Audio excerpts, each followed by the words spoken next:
আমরা বাংলাদেশ জাতীয় দল এখনো সজাগ দৃষ্টি রাখছি। কোন অন্যায়কারীকে আমরা কোনো প্রশ্রয় দিব না।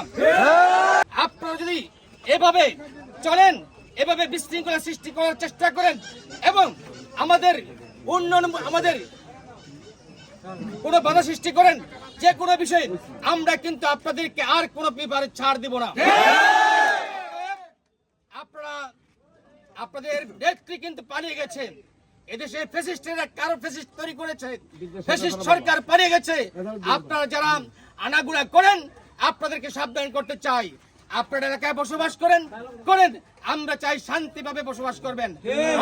যদি বিশৃঙ্খলা, উশৃঙ্খলতা, অশান্তি সৃষ্টি করেন, তার আমরা কিন্তু আর ছাড় দিব না। অর্থাৎ আমরা যারা আপনারা আজকে মিছিল করেছেন, সকলকে ধন্যবাদ জানাচ্ছি। পাশাপাশি আমাদের তারেক রহমান, তারুণ্যের অহংকার তারেক রহমানের এবং দেশের জনগণের যে মার্কা দানের শীষ, এই দানের শীষের জন্য আমরা প্রত্যেক কাজ করব এবং জনগণের দ্বারে যাব। আমরা যাতে জনগণের আগামী নির্বাচনে 26 সালের নির্বাচন যাতে আমাদের এই দানের শীষের মার্কা জয় জয়কার হয়, সেই জন্য আপনারা প্রত্যেক কাজ করবেন।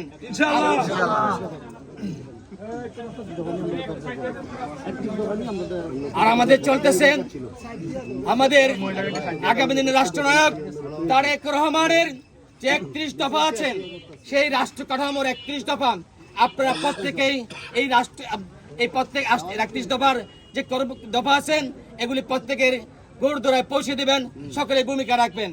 এখন বক্তব্য